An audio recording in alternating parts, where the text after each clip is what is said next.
mga kaparmers. Watch and learn mga kaparmers.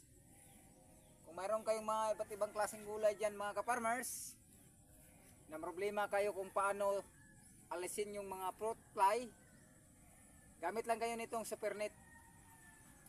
Ito na, dikitan natin ng super net para dito matatrap yung mga fruit fly. Kahit anong klase ng mga insekto matatrap dito.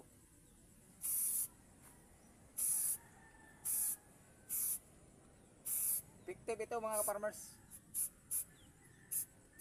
Kita ko lang sa iyo bukas kung maraming nga bang matatrap. So, tayo dito sa kabila. Dito banda. Ayan natin dito.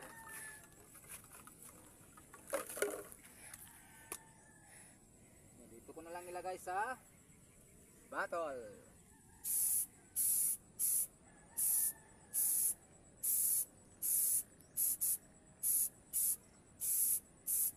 Yan. Okay. So yung doon naman sa ampalaya.